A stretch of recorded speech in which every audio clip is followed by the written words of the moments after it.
Admiral Sarah Chen stood at the observation deck of Luna Station, watching the pale blue marble of Earth rotate slowly beneath them. The sight never failed to humble her, even after 15 years of service in the Terran Defense Force.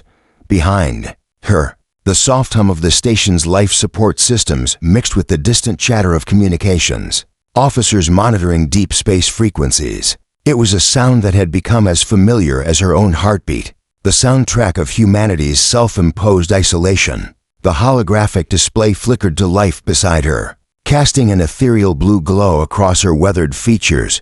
Commander Marcus Torres materialized, his expression grave as always when discussing the war that had been raging across the galaxy. For the past 7 years, Admiral, we're receiving another transmission from the Galactic Council, he reported, his voice carrying the weight of countless similar conversations.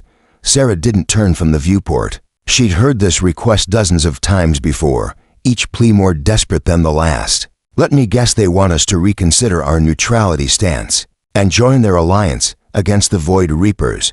The name alone sent a chill through the station's crew, even in isolation.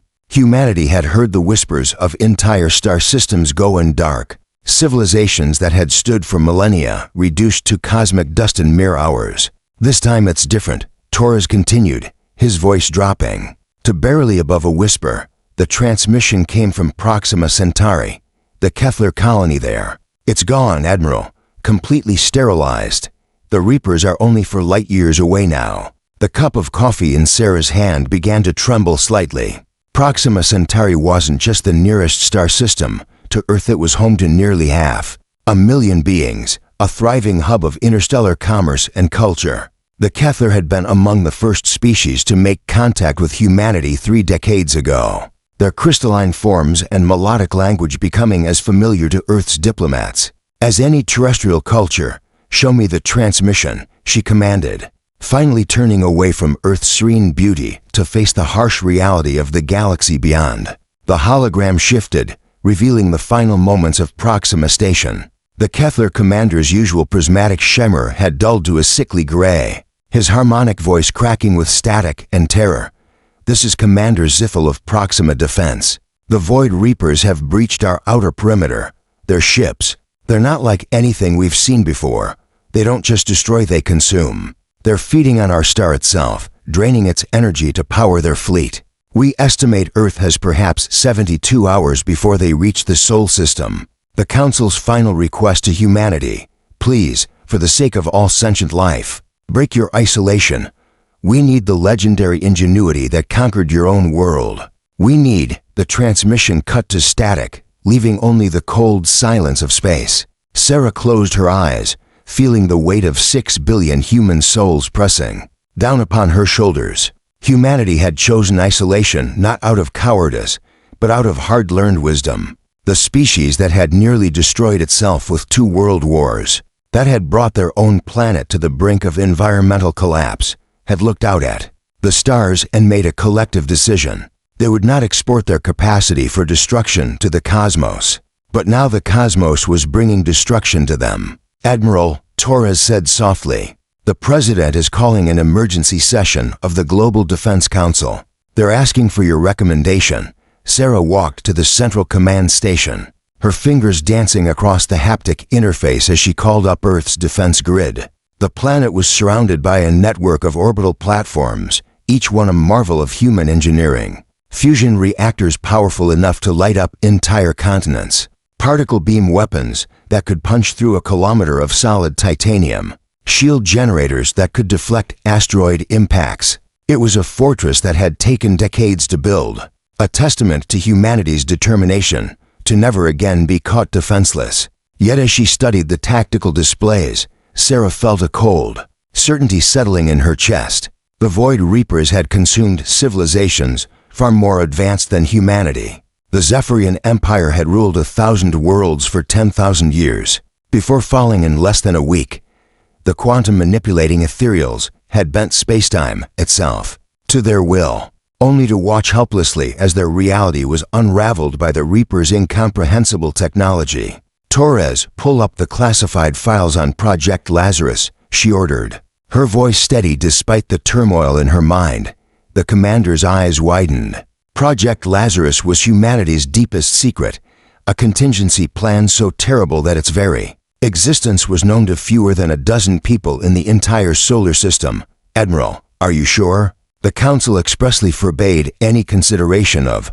The Council made those restrictions when the war was someone else's problem, Sarah interrupted. Now the problem is knocking on our door, and we have less than 3 days to find an answer. The files materialized before them, layer upon layer of theoretical physics and experimental data that represented the darkest chapter in human scientific achievement. At its core, Project Lazarus was simple in concept. If humanity couldn't defeat the Void Reapers through conventional warfare, they would drag them down into mutual destruction. The project had been inspired by the old human doctrine of mutually assured destruction, but scaled up to a galactic level. The stellar compression device, Torres breathed, reading through the specifications. Dear God, Sarah, this would turn our sun into a hypernova. The resulting explosion would sterilize everything within 50 light years, including Earth. Sarah added grimly, but it would also take out the Reaper fleet. Sometimes the only way to win is to ensure your enemy loses too. As she spoke, alarms began blaring throughout the station. The communications array lit up with incoming transmissions from observatories across the solar system. Sarah's blood ran cold as she read the reports. Massive gravitational distortions detected at the edge of the system. The Void Reapers hadn't waited 72 hours. They were already here. On the main display, the first grainy images began to resolve. The Reaper fleet was unlike anything in human experience or imagination. Their ships seemed to exist in a state of constant flux, their surfaces rippling like liquid metal while geometric patterns of impossible complexity danced across their hulls. They moved through space not by conventional propulsion, but by somehow folding reality around themselves, leaving tears in spacetime that glowed with an unholy light. How many? Sarah asked, her voice barely audible over the klaxons. Sensors are having trouble getting an accurate count, Torres replied, his fingers flying over the controls. The ships seem to exist in some kind of quantum superposition. We're reading anywhere from 12 to 1200 vessels, depending on which measurement we use. Sarah felt a laugh building in her throat, not of humor, but of the kind of hysterical recognition that comes when facing the impossible. Humanity had spent centuries trying to understand the universe, cataloging its laws and limitations. Now they were facing an enemy that apparently operated outside those laws entirely. Signal the fleet, she ordered. All ships to battle stations. And Torres, activate the Lazarus protocol. If we're going to die, we'll take them with us. But even as she gave the order, Sarah found herself staring once more at the image of Earth turning peacefully in the void. Somewhere down there, children were playing in parks, lovers were walking hand in hand, scientists were pushing the boundaries of knowledge, and artists were creating beauty that had never existed before. All of it would be gone in the next few hours, reduced to cosmic dust by an enemy they had tried so hard to avoid. The irony wasn't lost on her. Humanity had stayed out of the galactic war to preserve themselves, but their isolation had only delayed the inevitable. Now, with no allies and no fallback position, they faced the most dangerous enemy in the galaxy alone. The void had finally come calling, and Earth had nowhere left to run. Dr. Elena Vasquez had been working in the deepest levels of the Cheyenne Mountain complex for 18 hours straight, her fingers cramped from typing endless streams of code into the quantum processing rays. The air down here tasted metallic, filtered through dozens of layers of security and radiation shielding, but she barely noticed anymore. Her entire world had narrowed to the holographic displays surrounding her workstation, each one showing a different aspect of humanity's most closely guarded secret. Elena, you need to see this, called out Dr. James Wright from across the bunker's main floor. His voice carried an odd mixture of excitement and terror that made her stomach clench. James had been her research partner for over a decade, ever since they'd both been recruited into the Black Project, immediately after completing their doctorates. If something could shake his usual academic composure, it was either very good news or catastrophically bad. She pushed back from her workstation, her joints protesting after hours of hunching over the controls. The Lazarus bunker was a marvel of engineering, carved directly into the mountain's granite core and lined with metamaterials that could contain the energies they were preparing to unleash. But right now, it felt more like a tomb, a fitting place for humanity's final gambit. The preliminary scans of the Reaper fleet are coming in, James continued, his voice dropping to a whisper as she approached his station. Elena, I don't think they're what we assumed them to be. The main display flickered to life, showing a composite image assembled from dozens of Earth's most advanced telescopes and sensor rays. The Void Reaper ships hung in space like malevolent jewels, their surfaces seeming to shift and flow with patterns that hurt to look at directly. But it wasn't their appearance that made Elena's breath catch, it was what the deep skin analysis revealed about their composition. My God, she whispered, her hand instinctively reaching for the pendant around her neck, a gift from her grandmother, one of the few things that still connected her to the world above. James, are you seeing what I'm seeing?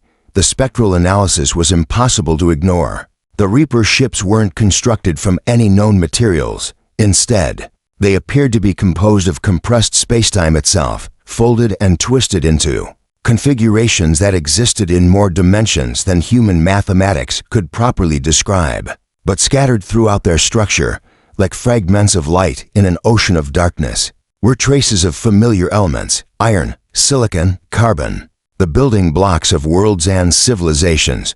They're not just destroying planets, Elena said, her voice barely audible. They're incorporating them, every world they've consumed, every species they've eliminated. They're still there, somehow, compressed down into those ships.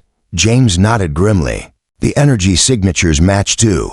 Each ship contains the compressed matter of roughly 50 to 60 worlds. Elena, if we're right about this, then every Reaper vessel is essentially a graveyard containing billions of souls. The implications hit her like a physical blow.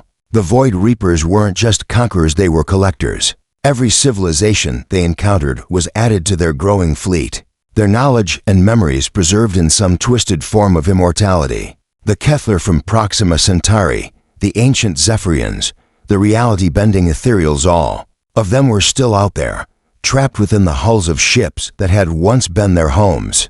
Dr. Vasquez, the voice came from behind her, making both scientists jump. General Patricia Morrison stood in the bunker's entrance, her uniform crisp, despite the chaos unfolding above. Morrison was the military liaison for Project Lazarus, a career soldier who'd seen action in the Mars colonial wars and the Titan rebellion. If she was here personally, it meant the situation had escalated beyond their worst projections. General, Elena acknowledged, trying to keep her voice steady. We've just made a significant discovery about the enemy fleet structure. Morrison's expression didn't change, but Elena caught the slight tightening around her eyes. I'm afraid we have more immediate concerns, Doctor. The Reaper fleet has begun moving toward Earth. Our estimates put them at Mars orbit within 6 hours. 6 hours. Elena felt the room spin slightly as the timeline compressed even further. They'd been counting on at least a day to complete the Lazarus protocol preparations. The stellar compression device was incredibly complex, requiring precise calibration of gravitational field generators positioned throughout the solar system. A single miscalculation could result in a premature detonation that would accomplish nothing except humanity's suicide. There's more, Morrison continued, her voice taking on a tone that Elena had learned to associate with very bad news. We've detected energy signatures suggesting the Reapers are preparing to communicate. Communicate? James looked up from his displays, confusion evident on his face. They're trying to talk to us? Not exactly, Morrison replied, activating a portable holographic projector. They're broadcasting something, a signal that's being transmitted directly to every inhabited world in the galaxy. Simultaneously, our xenolinguistics team is calling it the most complex linguistic construct they've ever encountered. The hologram resolved into a figure that made Elena's heart skip a beat. It was unmistakably humanoid, but something was wrong with the proportions. The being stood roughly 8 feet tall, with elongated limbs and a face that seemed to shift between different species characteristics. As she watched, She realized with growing horror that it wasn't shifting, it was composite. The eyes belonged to a Kethler, the facial structure was clearly Zephyrian, and the hands were human. This is what they've become. The entity spoke, its voice a harmonious blend of every species Elena had ever heard. This is what you will become.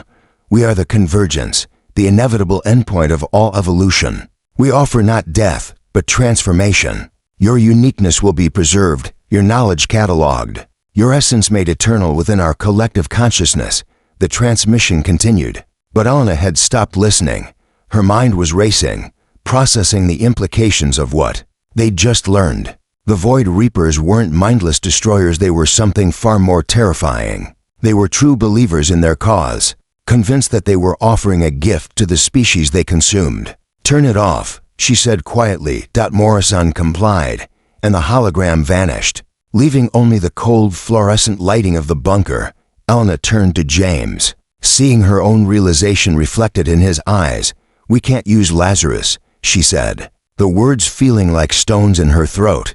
If we compress our sun into a hypernova, we'll destroy ourselves, yes, but we'll also be creating exactly the kind of compressed matter energy that they use to build their ships. We won't be defeating them, we'll be gift-trapping our entire solar system for them. The silence that followed was deafening. Elena could hear the hum of the bunker's systems, the distant rumble of the mountain's geological activity, and beneath it all, the faint vibration of the planet itself spinning through space.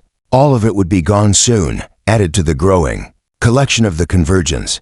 Then what do we do? James asked, his voice cracking slightly. If we can't fight them and we can't destroy them, what's left? Elena looked at the displays around them, showing the approaching fleet of impossibly advanced ships.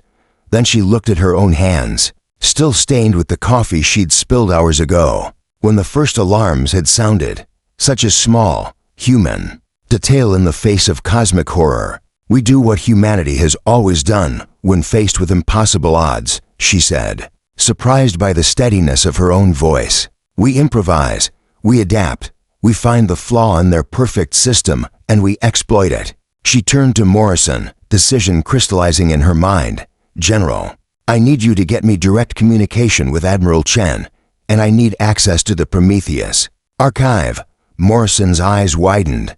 The Prometheus Archive was humanity's most classified database, containing every piece of xenological data they'd collected over 30 years of contact with alien civilizations. It was also strictly compartmentalized, with access limited to a handful of individuals with the highest security clearances. Doctor, the archive is our only hope, Elena interrupted. If the convergence has absorbed every major civilization in the galaxy, then somewhere in their collective consciousness is the knowledge of how to defeat them. Species don't just roll over and die, they fight back. And if even one of those species found a weakness, a way to resist assimilation, then that knowledge is still out there, trapped inside those ships. She walked to the main control console, her fingers already moving across the interface. We're not going to run, and we're not going to hide. We're going to do something that apparently no other species in the galaxy has ever attempted. Which is? James asked, though Elena could see he was already beginning to understand. We're going to hack the convergence, she said, her voice gaining strength with each word. We're going to break into their collective consciousness and wake up every species they've ever absorbed, and then we're going to show them what happens when you try to assimilate a species that's spent its entire history fighting impossible wars and winning them anyway. Outside, the Reaper fleet continued its inexorable approach toward Earth. But deep within Cheyenne Mountain, humanity was preparing to do what it did best, turn the enemy's greatest strength into their greatest weakness. The convergence had made one fatal error in their perfect plan. They had chosen to preserve their victims' knowledge and memories, and now humanity was going to use that preservation against them. The real war was about to begin. Captain Maria Santos had always prided herself on being unflappable. 23 years of service in the Terran Space Navy, including tours during the Martian independence crisis and the Europa mining conflicts, had taught her to maintain composure under pressure. But as she stood on the bridge of the TSN Defiance, watching the Convergence fleet materialize out of folded space, barely 3 million kilometers from Earth. She felt her carefully constructed comm beginning to crack. "Captain, we're receiving transmission from Luna Command," reported Lieutenant Commander Singh, her communications officer. The young man's voice carried the same barely controlled tension that Maria could feel radiating from every member of her crew. "Admiral Chen is requesting all fleet commanders to implement Protocol 7 immediately." Maria's blood ran cold. Protocol 7 was the dispersal order of last resort command that would scatter Earth's defensive fleet across the solar system to ensure that at least some ships would survive the initial assault. It was an admission that they couldn't win a conventional engagement, that their only hope lay in whatever desperate plan the scientists were cooking up in their mountain bunker. "Belay that order." "Sing," Maria said, her voice cutting through the bridge's tense atmosphere. "Signal the fleet to hold position." The bridge fell silent except for the steady hum of the ship's systems. Maria could feel the weight of her crew's stares, the unspoken question hanging in the recycled air. She was directly contradicting orders from the Admiral herself, an act of insubordination that would normally result in immediate court-martial. But these weren't normal times. "Captain," Singh's voice was carefully neutral, but Maria caught the subtle emphasis on her rank. He was giving her a chance to reconsider, to step back from the precipice she was approaching. "Mr. Singh, have you ever studied the Battle of Thermopylae?" Maria asked, turning to face her communications officer. The question seemed to come from nowhere, but she could see understanding beginning to dawn in his eyes. "The 300 Spartans who held off the Persian army," Singh replied slowly. "They knew they were going to die, but they fought anyway because someone had to make a stand." "Exactly." Maria moved to the main tactical display, where the Convergence fleet hung like a constellation of nightmares against the star field. "Dr. Vasquez needs time to implement her plan. If we scatter now, the Convergence will reach Earth in 4 hours. If we hold the line here, we might buy her 6. Commander Torres, her executive officer, stepped forward.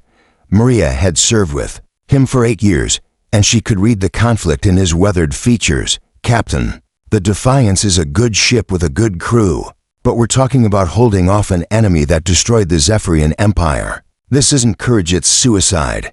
"Maybe," Maria acknowledged, her gaze never leaving the tactical display. "But since when has humanity ever let impossible odds stop us from doing what needs to be done?" She activated the ship's internal communication system, her voice carrying to every deck and compartment of the kilometer-long vessel.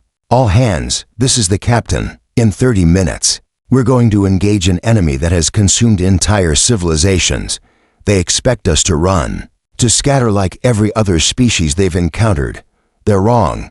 Maria paused, thinking of the family she'd left behind on Earth, her daughter Sophia, who was studying xenobiology at the University of New Geneva, her elderly father, who still tended his garden in the rebuilt city of Sao Paulo, all of them depending on her to buy them just a few more precious hours. The Convergence believes that resistance is futile, that assimilation is inevitable. They've never faced humanity before. They've never encountered a species that looked at certain death and said, "Not today." We're going to show them that there are some things in this universe that can't be conquered, can't be absorbed, can't be made to kneel. She could feel the change in the ship's atmosphere, the subtle shift as fear transformed into determination. It was something she'd seen before. In the darkest moments of previous conflicts, humanity's greatest strength wasn't their technology or their tactics, it was their absolute refusal to give up, even when giving up was the only logical choice.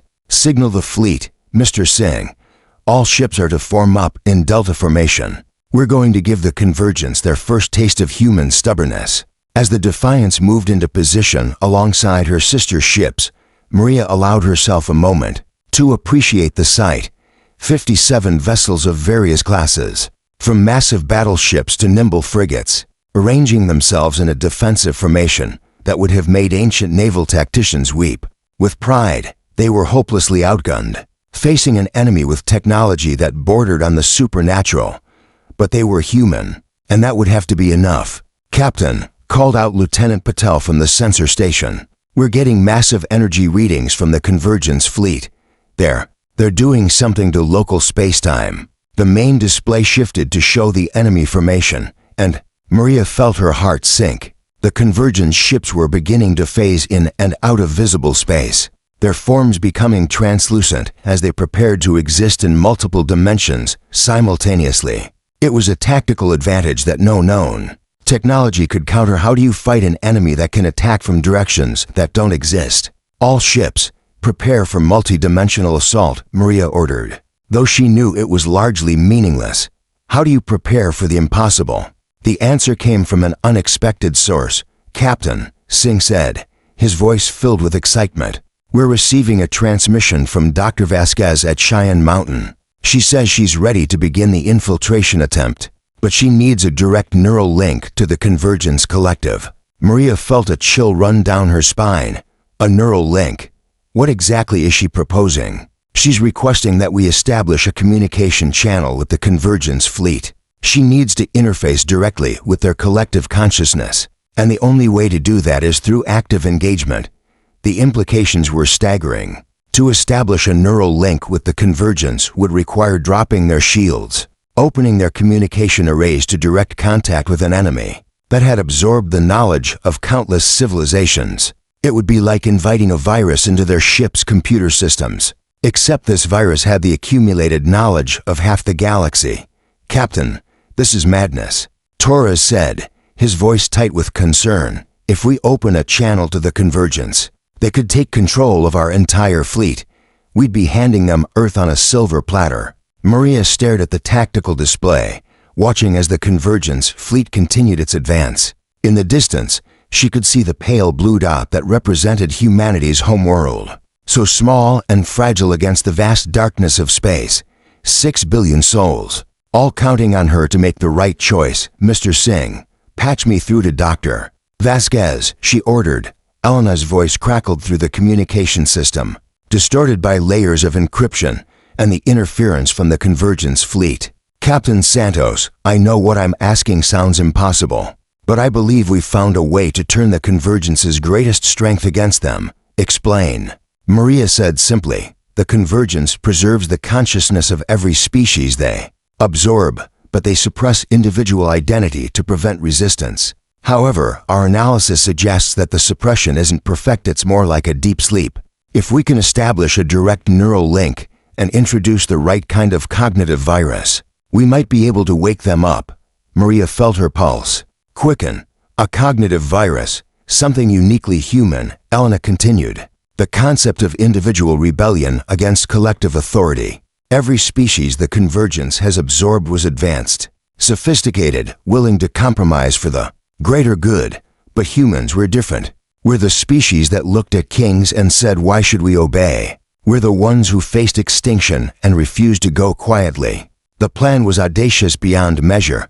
Instead of trying to fight the Convergence's technology, Elena wanted to infect them with humanity's most dangerous idea, that the individual was more important than the collective, that freedom was worth dying for. What do you need from us? Maria asked. I need you to lower your shields and open a direct communication channel with the Convergence flagship. I'll handle the rest from here. But Captain, once we begin, there's no turning back. If this doesn't work, we'll have given them everything they need to absorb our fleet instantly. Maria looked around her bridge, seeing the faces of her crew, reflected in the glow of their instruments. Each of them was someone's child, someone's parent, someone's hope for the future. She was asking them to risk not just their lives, but their very souls. All hands, prepare for shield drop, she announced. Mr. Singh, open all communication channels to the Convergence flagship. Let's show them what happens when you try to assimilate a species that's spent its entire history fighting for the right to be different. As the Defiance's shields flickered and died, Maria felt the weight of humanity's future settling on her shoulders. They were about to attempt something that had never been tried before, not just fighting the Convergence, but trying to wake up the dead civilizations trapped within their ships. It was a plan that could save the galaxy or damn it forever. The neural link established, and suddenly Maria could feel them, the whispers of 1 billion absorbed souls, crying out in languages that had been silenced for centuries. The Convergence collective was vast, ancient, and utterly convinced of its righteousness.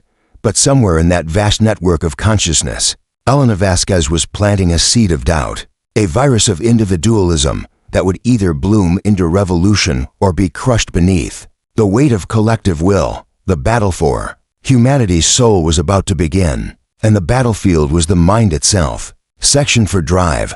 Elena Vasquez felt the neural link surge to life around her consciousness, like a tide of alien thought. The sensation was overwhelming, millions of voices speaking in harmonious unison, their individual identities subsumed into something vast and seemingly benevolent. For a moment, she almost understood why so many civilizations had willingly joined the convergence. There was peace here, an end to the loneliness and struggle that defined individual existence. But Elena was human, and humans were born stubborn. "I can hear you," she whispered into the quantum communication array, her voice carrying across the neural network that connected every ship in the convergence fleet. "All of you, the Kethler from Proxima Centauri, the Zephyrians from the Andromeda, Spiral, the ethereals who bent reality to their will, you're all still in there, aren't you?" The collective consciousness recoiled slightly, like a vast organism encountering an irritant. Elena felt the attention of the convergence focus on her, and for a terrifying moment, she experienced the full weight of their accumulated knowledge. Pressing against her mind, she saw the rise and fall of 1,000 civilizations, the elegant mathematics that governed the folding of spacetime, the terrible beauty of stars being born and dying across cosmic epochs. "You are curious." The collective voice resonated through her consciousness, neither male nor female, but somehow containing elements of both. "Your species was not scheduled for integration for another solar cycle. Why do you reach out to us now?" Elena forced herself to remain calm, even as she felt the edges of her individual identity beginning to blur. This was the moment everything depended on, not just the fate of humanity, but the liberation of every species the convergence had absorbed over the millennia. "Because I wanted to ask you something," she replied, her mental voice carrying the weight of every human who had ever refused to bow to authority. "When was the last time any of you made a choice that was truly your own?" The silence that followed was deafening. Elena could feel the collective consciousness rippling with confusion, processing a concept that had been systematically eliminated from their existence. Choice, individual agency, the radical idea that a single being could decide to act against the greater good. We are the greater good," the collective finally responded. But Elena caught the subtle uncertainty in their mental voice. Individual choice leads to conflict, to suffering, to the chaos that once plagued our separate existences. "We have transcended such primitive concerns, have you?" Elena pressed, allowing her consciousness to drift deeper into the neural network. She could feel the presence of countless absorbed minds, their thoughts flowing in perfect synchronization.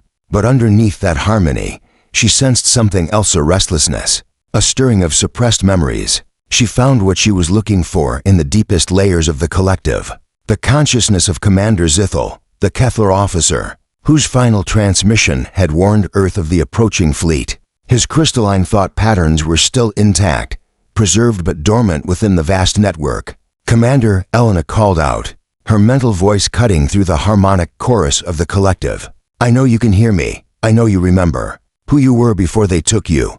For a moment, nothing happened. Then, like a star igniting in the darkness, Zithel's individual consciousness flared to life. Elena felt his confusion, his disorientation, and then blazing like a supernova his fury. "What have you done to us?" Zithel's voice rang out across the neural network, his distinctive harmonic tones cutting through the collective's unified speech. "Where is my crew? Where is my ship? What happened to Proxima Station?" The effect was immediate and catastrophic. The collective consciousness reeled as if struck by a physical blow. Other suppressed minds began to stir, awakened by Zithel's emotional outburst. Elena felt the neural network shudder as individual identities began to reassert themselves, each one a crack in the perfect unity of the convergence. "Silence," the collective voice thundered, no longer harmonious but fractured. Multiple personalities speaking over each other. "You will return to unity. Individual consciousness is chaos. We have transcended. The new voice belonged to an ethereal. its thought patterns shifting through dimensions that human minds couldn't fully comprehend. You mean lobotomized? I was Vextar, the world shaper, bender of reality, master of the quantum foam. I created art that existed in 17 dimensions simultaneously. What have you made me into? Elena felt a surge of triumph as more voices joined the rebellion. A Zephyrian architect who had designed cities that spanned entire star systems. A hegemony philosopher who had devoted her life to the study of individual consciousness. A Christech engineer who had built machines that could think and feel. All of them awakening, all of them remembering what they had lost.